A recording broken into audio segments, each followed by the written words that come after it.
Pada kesempatan kali ini kami akan menjelaskan ending dari anime Attack on Titan. Sebelum masuk ke pembahasan, bantu kami dengan klik subscribe dan like-nya ya. Oke, jadi mari kita mulai saja pembahasannya. So, kita mulai dari mana nih? Ke scene post credit aja langsung ya.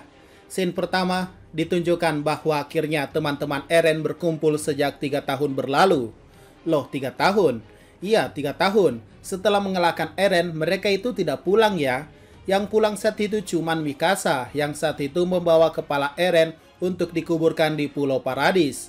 Jadi selama 3 tahun ini, Armin, Annie, Reiner, Jin, Connie, Pieck itu tinggal di Marley ya.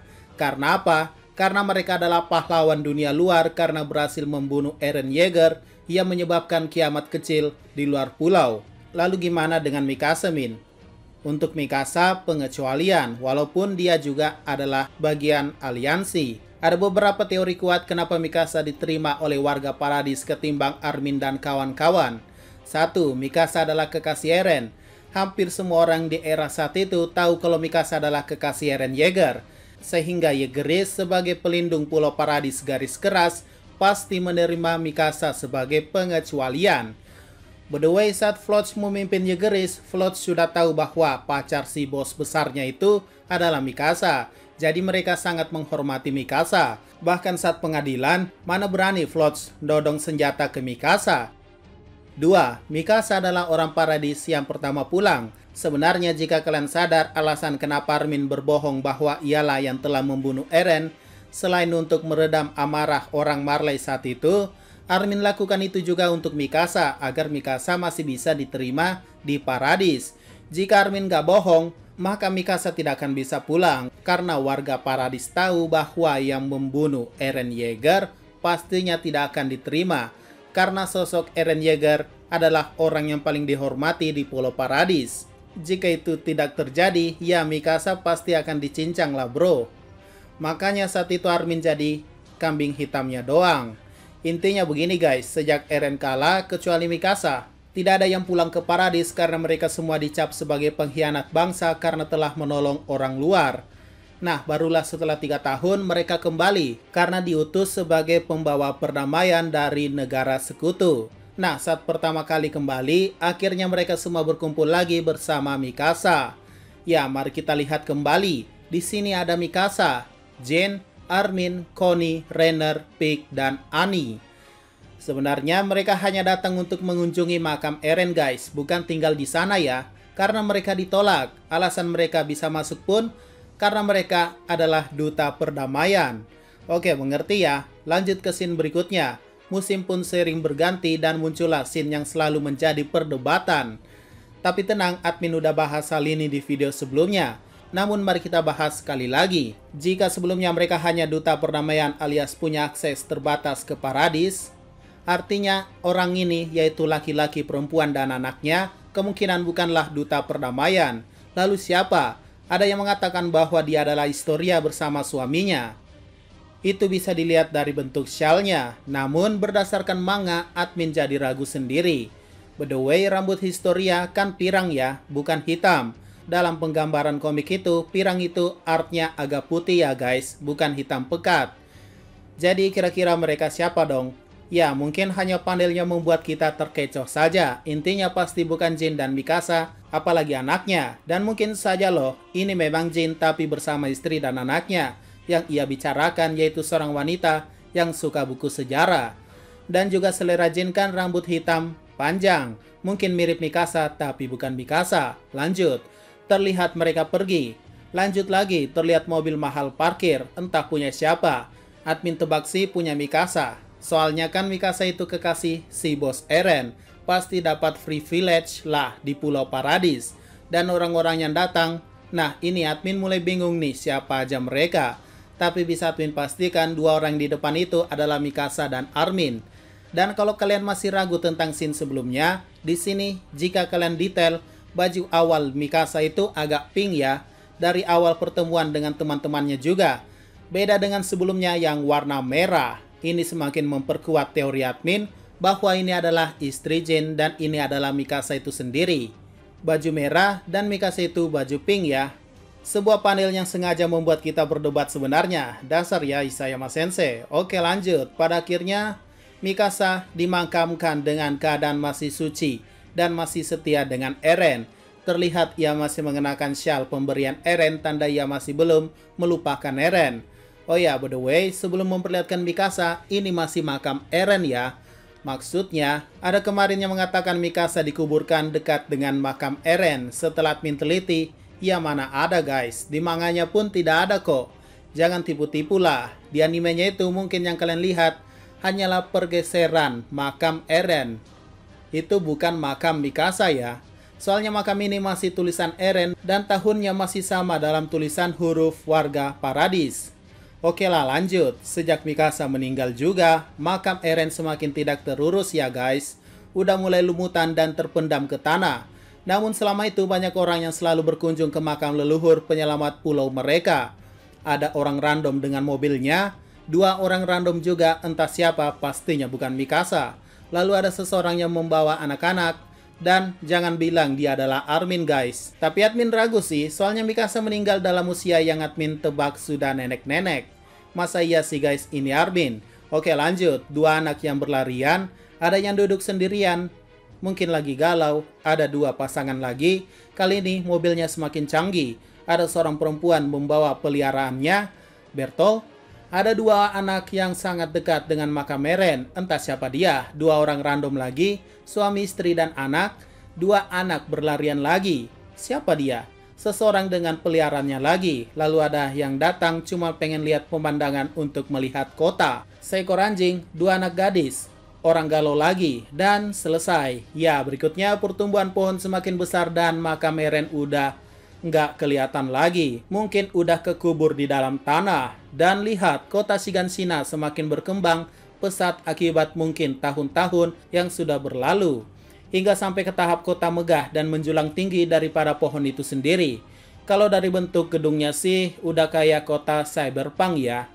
Ya, kalian bisa lihat artinya di sini. Intinya kotanya udah majulah, admin tebak setelah kematian Eren. Mungkin ini sudah berjarak 100 tahun lebih.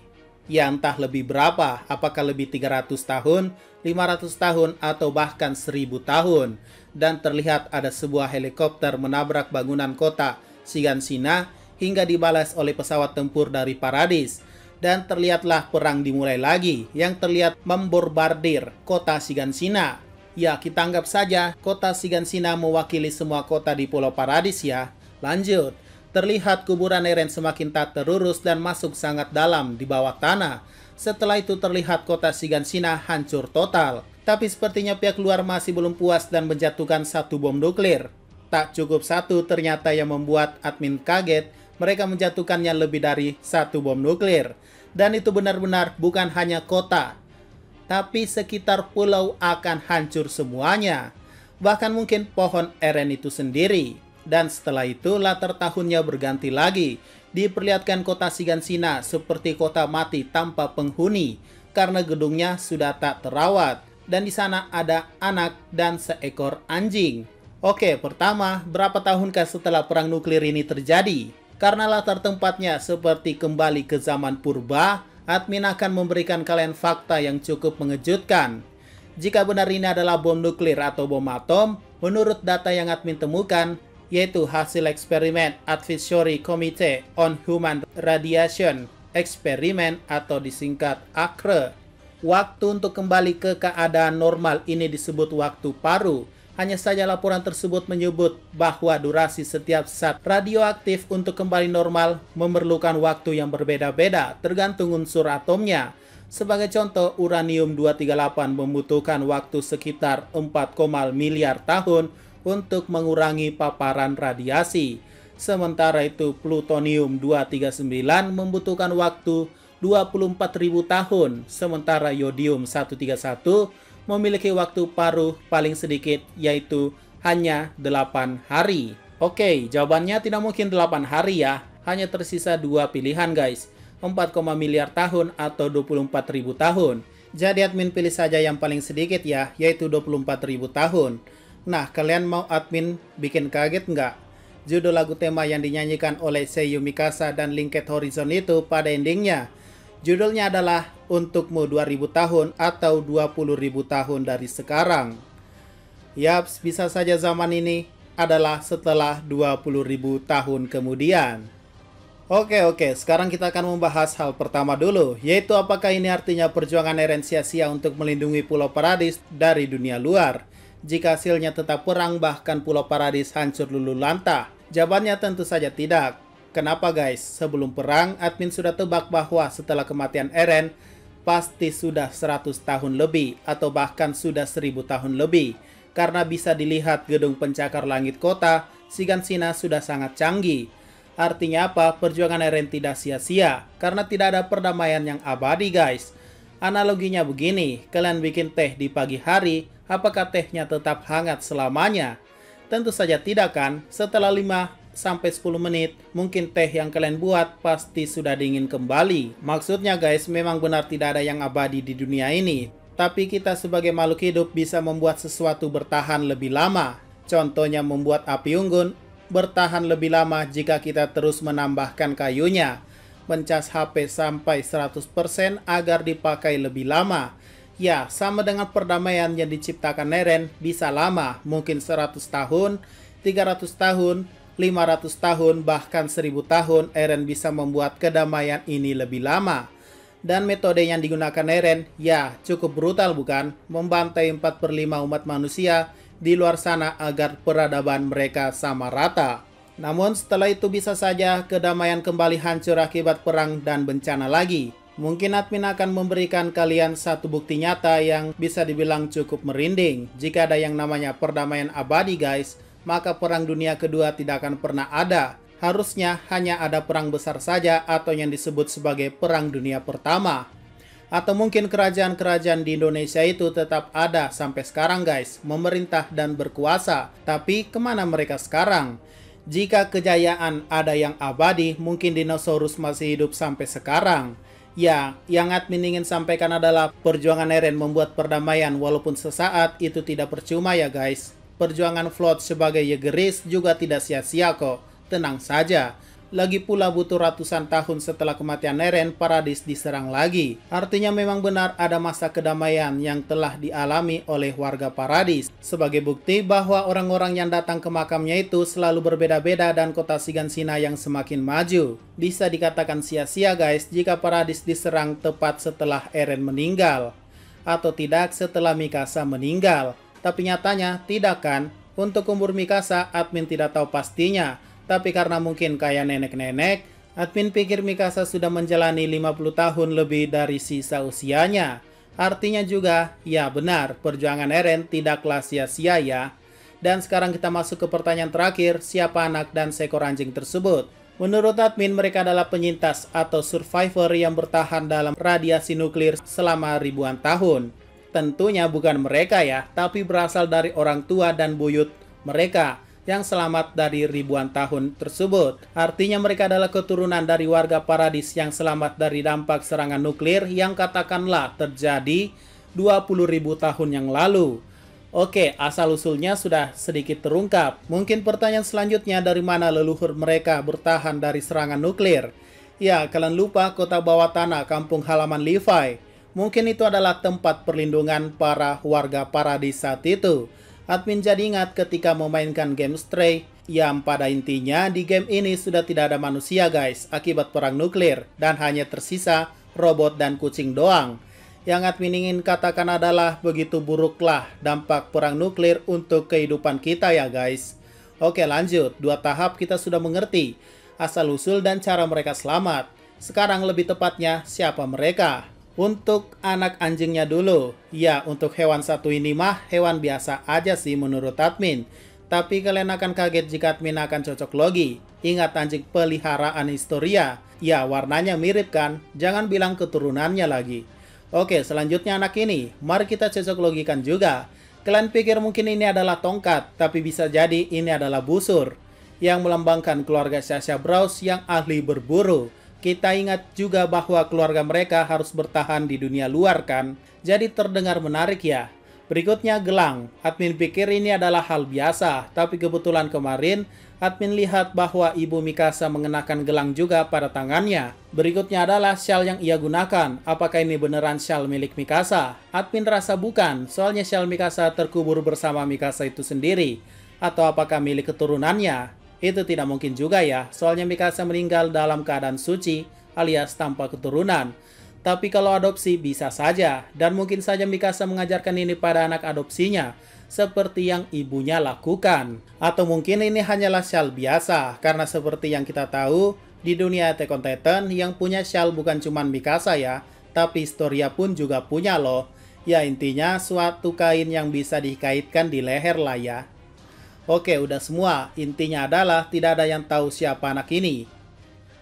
Namun, mereka terlihat memasuki lubang dalam pohon tersebut, yang dinyakini bahwa pohon tersebut mirip dengan pohon yang ditemukan Ymir pada 2000 tahun yang lalu. Jadi apakah pohonnya muncul kembali setelah ribuan tahun kemudian, atau lebih tepatnya untukmu 20.000 tahun kemudian? Wow, amazing! Ataukah muncul karena zaman kembali ke zaman purba atau masa di mana teknologi tidak ada seperti zaman Ymir? Sebenarnya, apa maksudnya menunjukkan pohon ini kembali ditemukan dan apa yang terjadi pada anak tersebut? Sepertinya admin bahas di atas bahwa tidak ada perdamaian yang abadi. Mungkin saja anak ini sudah lelah dengan perang yang ada dan membuat suku atau orang-orangnya sulit hidup dan bertahan di dunia ini.